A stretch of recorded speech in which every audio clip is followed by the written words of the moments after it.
I'm always talking about myriad states of consciousness and the concentric circles of consciousness and its wealth or poverty of numinous connection. Now, you guys know that I have read a lot of stuff and I'm always speaking about a lot of stuff. And I read stuff written by the most profound thinkers the world has ever known. And what I conclude when I put these pieces together from super renowned philosophers of 3,500 years ago and all up in between, I recognise a pattern and I see a format, and that format always pertains to a level of consciousness which realises that it is absolutely fundamental to the cosmos. And there's a whole myriad of people who are closed consciously, and they seek out atoms and molecules, and they're forever pensive with equations and all this different sorts of stuff. They are barking up the wrong tree. They are so far flung from discovering the nature of the cosmos. And it's so bizarre that we really have to bring into question the so-called Homo sapiens namesake, wise humans, wise hominids, because really we don't see a lot of wisdom around, do we? And it took the most deepest of thinkers to write stuff down over many years, thousands of pages. And they wrote stuff down, and some of those writings we're very lucky to have, because many were lost in such things like the fire of the museum or library of Great Alexandria. And but when we look at those things, people, if we have the experience, then we know that to be true, because we enter into a same state of consciousness. And I'm always speaking about these states of consciousness, and I can never make any headway with any of you. I can't get any of you to inquire or debate me on it at all. Nothing. It just seems like it's so far outside of your state of consciousness. And, you know, doubtless it is. But when we look at what we think we know, of course, that's all derived from our individuated state of consciousness. And our consciousness, via our human avatar, has had an experience on whatever continent, in whatever country, travelling to whatever regions, experiencing whatever experiences. The individual has collected a pond or an ocean of experience. And for those who haven't travelled far and haven't had paranormal, supernatural, phenomenological, conscious experiences, then their minds and consciousness are minuscule. And they comprehend nothing of the world. And all they do is accept what somebody else tells them from certain realms, i.e. the politicians or the scientists, if they're on telly. Most of the lower echelon of society will have some sort of an acceptance and adherence to that, and they won't question anything. Whereas some people, they question everything, and their consciousness is vastly more broad, and they experience a great deal more. And so when they experience a great deal more, they experience other worlds. You see, people, when you look at this concept of other worlds, the theoretical physicist, quantum physicist Sean Carroll is doing the rounds at this moment in time, talking about the many worlds theory. And of course the many worlds are speculated via a variety of mathematical equations, and it's derived out of the impenetrable paradox of Schrodinger's cat experiment, whereby he had to conclude that the cat in the box had to have been dead and alive at the same time, because there was no way of telling which. Only one of them was evident and apparent to itself to have happened, but as an external viewer we had no knowledge of this. And so the mathematical equations then suggest that, well, because we don't know, then the options must be equally viable, so therefore they must be a reality in the same instant. But to solve that problem, certain people have created, invented, coined the term many worlds. But we don't need to delve into math and quantum physics to experience many worlds, people. We experience many worlds via many states of consciousness. And in my book I write about many states of consciousness, many worlds that I've experienced. And I would just love the opportunity to explain my experiences to someone receptive and deeply pensive and intelligent, who has had these sort of spiritual experiences, and they've collated an enormous amount of information, and then they can put my experiences in certain sectors in line with their own research and experience, and suggest or claim or propose a certain reality to all these things. Now, many people profess that Jesus is alive and is real, and God is alive and real, and 4,200 religions all over the planet. Well, there's a lot of gods hanging around, isn't there? There's a lot of entities hanging around, people. And there is truth to all of this stuff, because there is a spiritual realm, this metaphysical, phenomenological, supernatural realm. It does exist, and many people have experienced it and spoken about it over many years. And so for me, I am always obviously reading stuff about the supernatural and paranormal. And again, what I've done in my research, I went back to the very beginnings as far as I could in the Western world's investigation, and that sort of literature is Madame Blavatsky and the Theosophical Society, and people like Rudolf Steiner, and Aleister Crowley, and lots of these people, Donald Walsh, that have had conversations with God, apparently, and all these sort of things, and reading about necromancy, speaking with spirits. There's just a billion books out there on these subjects, and I'm currently reading this one. Some of you will be aware, and I'm just over halfway through, and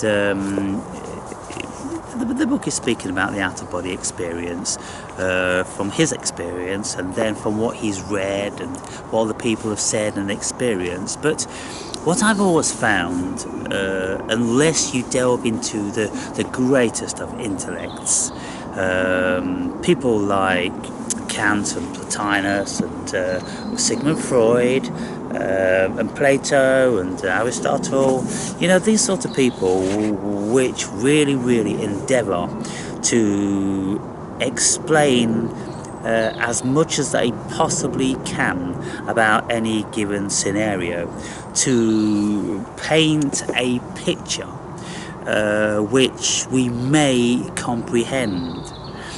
But in this book, it's just like any video really that I've ever seen on YouTube.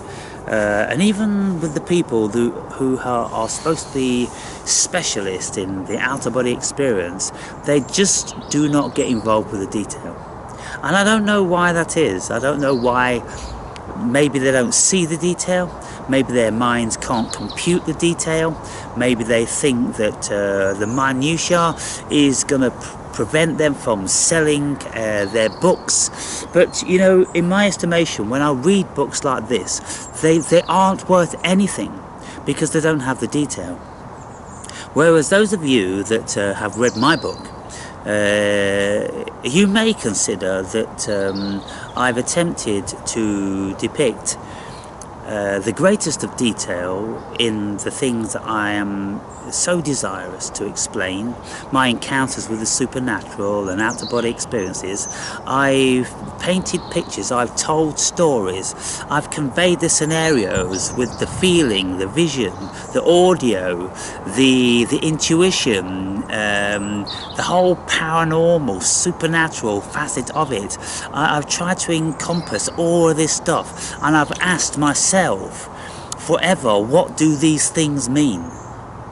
And you know, it's like when we interpret our dreams, we have to look at what they meant to us as a vision, as an intuition, as an experience unconsciously, as a supernatural phenomenon, as a psychological experience, because we have to take into consideration all of these things, because the human being is really complex, and we cannot just talk about the vision, we cannot just talk about what it felt like. We've got to incorporate a great deal of stuff, and then we have to know an enormous amount of stuff around the periphery of these experiences. We have to know what other people have said about these things, and then we have to ask ourselves, well, is that information true to us? Did we experience something precisely like that, or vaguely like that? And it's been my experience, whenever I've looked towards anyone to explain the DMT experience, nobody has ever had the experiences that I've had. Nobody has ever had the experiences that I've had in out-of-body experiences. Nobody has ever had the experiences I've had on many entheogens and dreams and all this. And so we can only conclude from this, people, that we all do have our own world. Absolutely, completely and utterly our own world. Only we can communicate outside of our worlds with other people which have their worlds, but we can't share anybody else's world.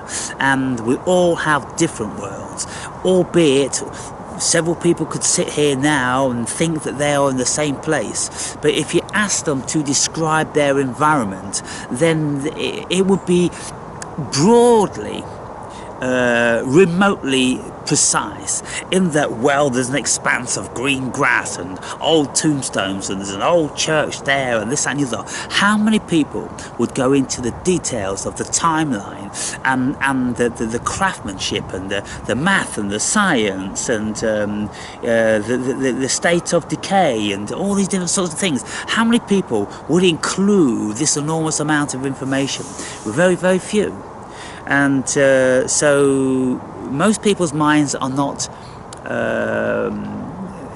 susceptible to the details. They get bored very easily, and they can't absorb the details. Why can't they absorb the details? Because they don't have the background of the details.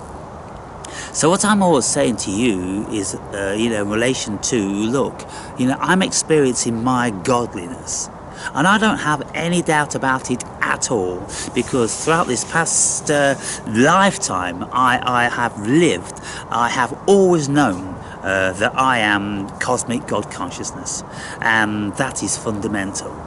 And I've read so many other accounts of so many brilliant people speaking about or reiterating what I've said more or less, and you know, I explain that to the everyday world, and nobody's got an inkling about it. Nobody's got a clue. Nobody even wants to be bothered to have that, because it's not their world. And so you, the viewer,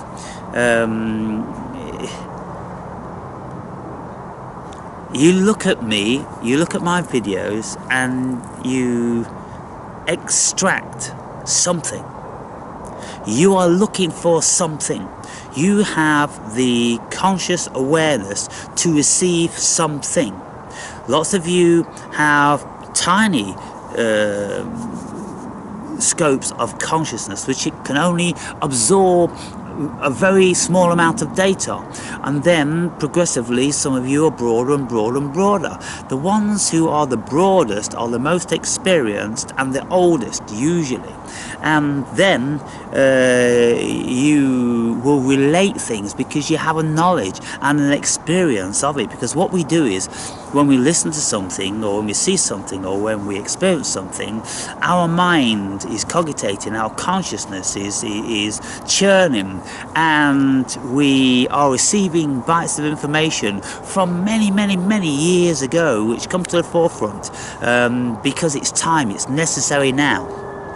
Because the unconscious archives every single thing that we've ever known or experienced. It's most certainly all archived, because consciousness and the brain is a brilliant thing, and we know that this is the case. We've had a very good indication of it, because when neuroscientists and surgeons probe the brain, then there's memories that come back from many years ago, and it's, oh my goodness, that was so clear. They see the vision, that they feel it, they see it, they relive it.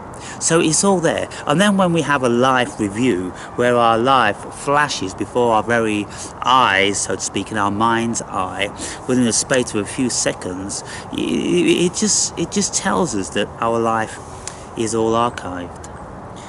And so when I'm saying things to you people, and I'm speaking about the vision that I have, lots of you don't want to accept the vision. You don't even want to contemplate it.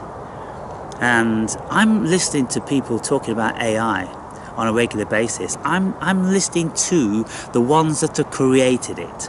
I'm listening to people with IQs which are vast, and there isn't a single one of them which is jumping up and down with joy and saying what a wonderful world the future holds for humanity with the advent of AI.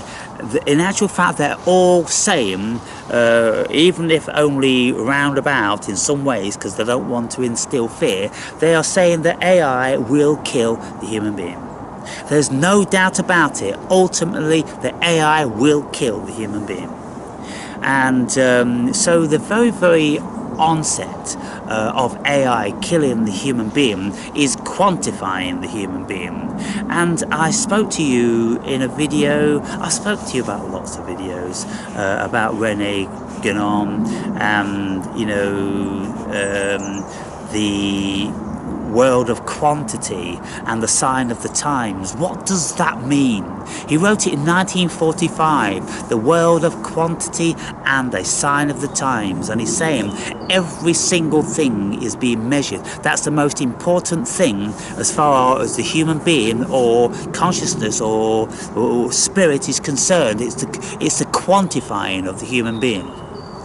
Now, whether this is written in the stars, whether it's just a propensity of consciousness en masse or the cosmos, that's what it does. It calculates and it predicts.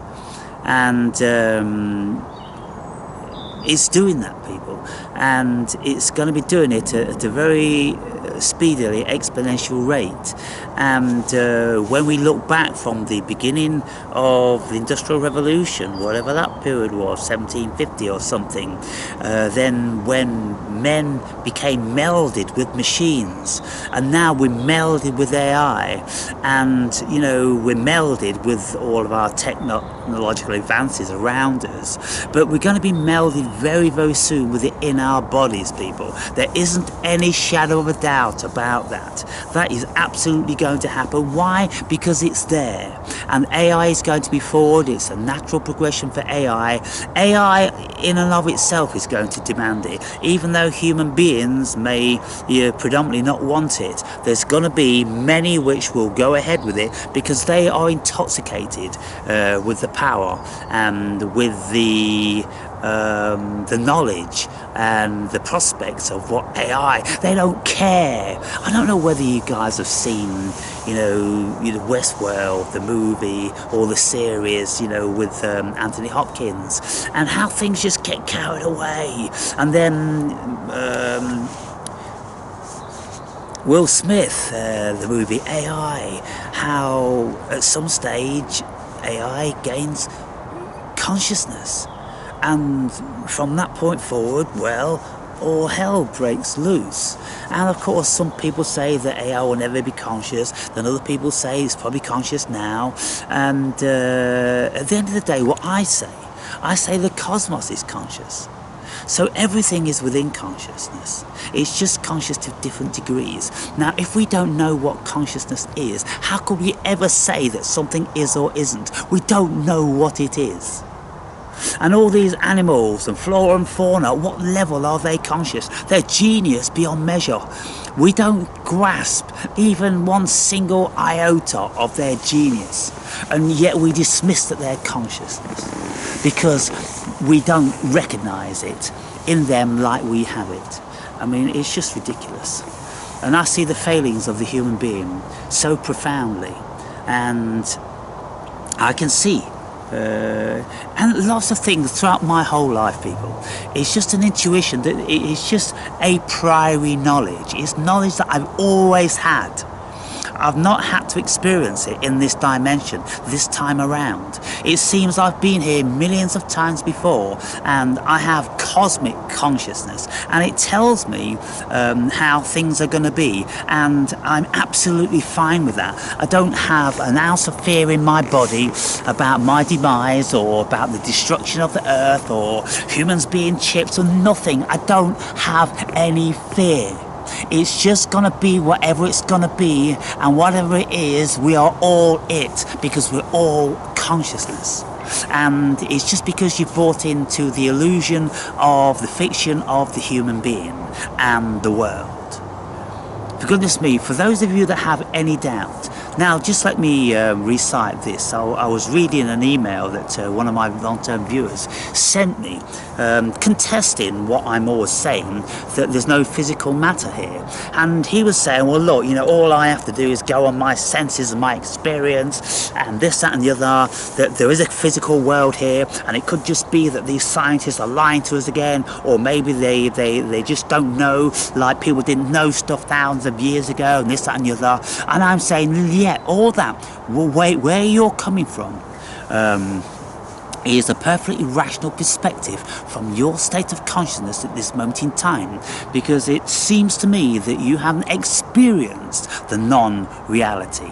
You haven't experienced the oneness. You haven't experienced the vast incomprehensible isness of pure awareness and consciousness without a body. If you've been out of body umpteen times like I have, and if you've had many myriad different conscious states that didn't need the body and didn't recognize the physical world, and indeed wasn't even in a physical world, if you've been there with your consciousness, I'm telling you now, you won't believe in physical matter. It's just an idea. It's just a vibration. It's just a Yes, a vibration of intensity.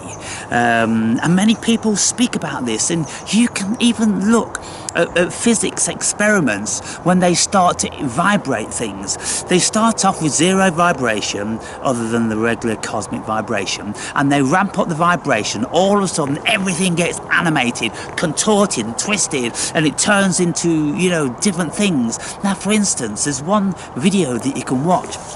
They've got a big lump of dough, and they start to vibrate it, and it starts to look like human beings, bodies. They look like plasticine bodies. They're coming out of the dough, and they're all together, and they've got heads and arms and limbs. They look like human beings, people.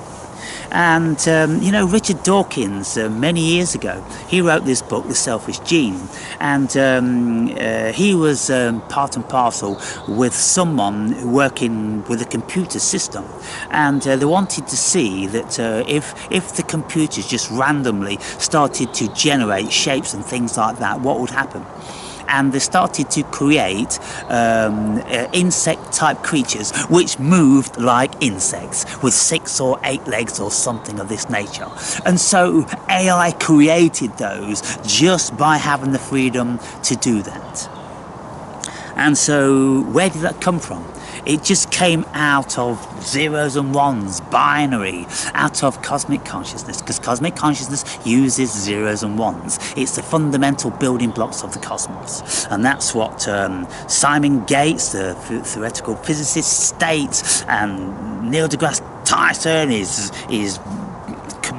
perplexed and bemused by that, and he's saying, are you trying to tell me that our computers are written in exactly the same language as what the cosmos is? People who have studied this say yes, absolutely. Why wouldn't they be? Computers come out of the cosmos. Computers derive out of the intelligence of the cosmos. People have got to get their fucking heads around the cosmos is an intelligent thing. And within it is X amount of intelligence and data. And so everything that comes out of the cosmos makes manifest from those constituents. Of course it is created from the same thing. It's just stupid, naive people think we're separate, the stars are up there, and the galaxy's all around there, and there's physical matter under my feet, and goodness me. It's just so ridiculous, it's so naive, it's so childish. It's so childish. And this is why I bluster and I fucking cuss all the time, because I'm struggling to find anyone that really sees it. That really sees it. You know, I'd like to bring 100 of the greatest thinkers on the planet into a room, and I want to run by how I see and feel about the world, and I want to ask them, am I on the right tracks, or have I fucking lost it? And I guarantee now, if they've all read the greats and they've all got cosmic consciousness, they'll all go, no, you're in that space. You're in that very, very narrow parameter of consciousness where there's only a few of us. We're just not here. And, you know, people hate to hear me speak like this because it's like, oh, you think you're better than us. Well, something's going on. I mean, you don't have to think it's better or different. I'm evidently very different to the vast majority of people, because I can just pull things from a whole array of arenas, and I'm very broad in the things I've read and experienced, and so I'm like a hub for all this stuff. How is it that you would equate that I can just keep speaking and speaking and speaking and speaking and speaking, and until my voice is absolutely bone fucking dry, I can just keep doing it? Where's it coming from? I don't know where it's coming from. It's just coming from a vast source of experience, not only in this life but a myriad lives. And then I tap into the Akasha or cosmic consciousness, something like that. Something's going on, people.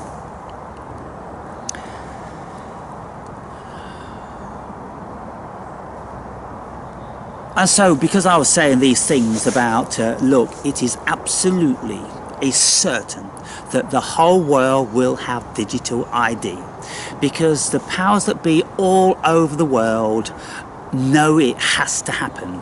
They know the benefits of it, because they've been to the G8 and G20 meetings. They've been to Davos, and you know, they are members of the World Economic Forum and all that. If you go onto the site of the World Economic Forum, then you will see that there is just a mass of information. Every time you press on one thing, it goes pow into 100 other avenues. Then you press on one of those, it goes pow into 100 other avenues. Then you press on that one, it goes pow into 100 other avenues. There's barely a single thing, it would seem, that they haven't thought about. And now with the advent of quantum computers, there's going to be nothing that they haven't thought about. And our worlds, worlds plural, we all live in separate worlds, are going to change massively. I was listening to the man that was the first to start speaking about AI safety, and what was his name? Roman.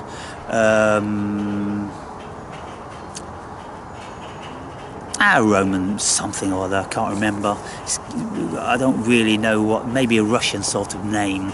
And he was the first to start speaking about safety, and then he's talking about Altman, and he's talking about Kurzweil, and he's talking about anybody that's anybody in AI, and they're just steamrolling ahead with you know, the AI thinking that everything's going to be okay, and he is absolutely categorically saying AI will kill the human race. And you can listen to other people like Hiltman, is it? Hiltman, the old geezer. These people that, you know, they've got something very, very primal involved in the AI. And they're all saying the same thing, people. And so the next step for the human being is to be digitally recognized via the digital ID in a card, but then digitally recognized via the retina or the DNA. One of those two things is absolutely 1 billion% going to happen, and all governments around the world will make it happen by using certain terror tactics or propaganda, or they will be making it look attractive as far as businesses are concerned, and this, that and the other. And ultimately it's going to be like, look, let's just say for British people, if you want the free National Health Service, then you're going to need to have the digital ID. If you don't want the free National Health Service, then don't have the ID. And it's kind of like, bastards. Because at the end of the day, in Britain, probably the only country on the planet, we have free national health. We have free medical care. They give it to us. They don't have to give it to us. They give it to us, and now they're going to be saying, but, well, it's there for you, and it's yours if you have this number. Because we need it for this, and we need it for that, and you need it for this, and you need it for that. They're going to be doing this, people. And so, of course, Keir Starmer, the British Prime Minister, is pushing once again for this. Now, because Keir Starmer is very unpopular, he only has a rating of about 11% as far as the British voters are concerned. He's one of the lowest rated politicians the world's ever known. And so the chances are that he's not going to be able to do it. Even though he's pushing for it, he's going to have to resign. Somebody else is going to have to take over, like Nigel Farage, who people are going to believe in, and then Nigel Farage is going to have to do it. President Trump, or whoever comes after Trump, because I'm not recollect Trump mentioning it, so it's not on his agenda at this moment in time. But it will be on a global agenda. And it has to happen because the world does in actual fact have to be quantified. Every single ounce of energy has to be quantified. And so, you know, there's been now 14 subscribers, unsubscribe, jump ship. Well, they're the ones that never had the stomach for the future. They're the ones that have got cognitive dissonance about what I'm saying. They're the ones that just do not want to contemplate that. They're the ones that are so adamant that they are not going to have this ID. Who the fuck do they think they are? Who the fuck do you think you are? I've told you before, you are chattel. You're owned by the countries. You're owned by the corporation. You know, you don't own the country. It's not your country. Nowhere on the planet is yours. You are chattel. You are born into indentured slavery. You know, you need to look up this, people, to really know what your rights are. You don't have any rights at all, save for what any given state affords you. You may think you've got sovereign rights from God. Well, you go before a court of law in any country and then just see if they come under the auspice of your sovereignty as far as God's concerned. They've got their own laws, which they reckon come from God, but it's all been transmuted into a language which is called legalese, and that's a very specific language which pertains to rulership and the lack of your sovereignty. And so it runs so deep, people. It runs really, really deep. And anyway, you know, I'm always saying, well, have you got anything to say? Have you got anything to say? Have you got anything to say? No one's got anything to say. I mean, no one's got anything to say. Look back on those videos, nothing. But then when I put up a video about finding a new baby squirrel, well, fuck me. It's like every fucking man and his dogs commenting. So it is within your capability to comment. You can actually do that. And you're not too terrified of, you know, commenting on something like that. I just think you are absolutely just bereft of the relevant knowledge and insight into what's actually going on in the world because of your slavery, because you are busy 8 hours every fucking day and you just don't have the time. And of course, you know, that's, you know, how the world is mostly. Only a few of us are afforded the time. Those of us that have made the time available to us, and we've made lots of sacrifices in other realms where we don't have big cars and big boats and big houses and you know, posh suits and all that sort of stuff. I relinquished all of that. I had lots of that stuff. I had boats and houses and land and all that stuff. I relinquished all of that for something vastly more important.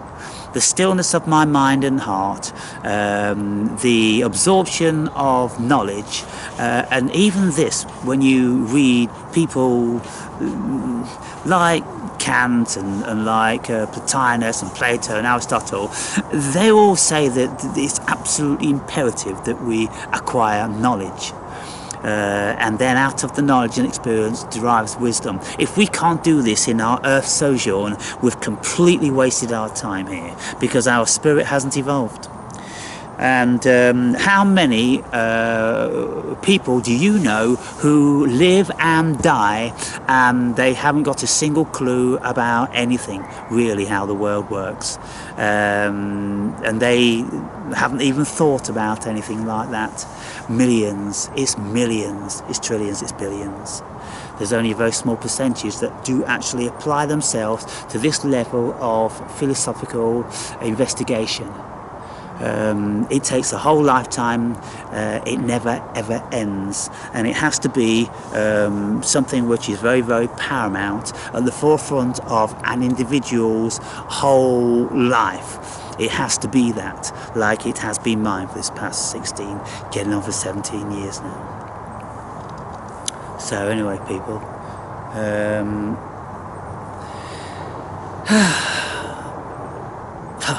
this has been about an hour, hasn't it? It's been about an hour again. And I'm busting for a piss, that's why I've got to end it now.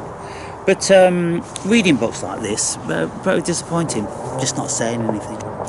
Just not saying anything. And how many actually do say something? You know, probably the world's most renowned writer, Dostoevsky, every one of his books is like a movie.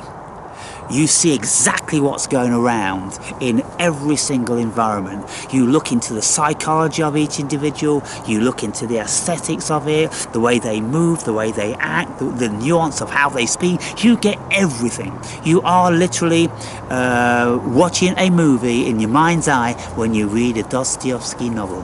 And that's why he was so renowned, so genius. But how few people are like that. Anyway, Catch you later.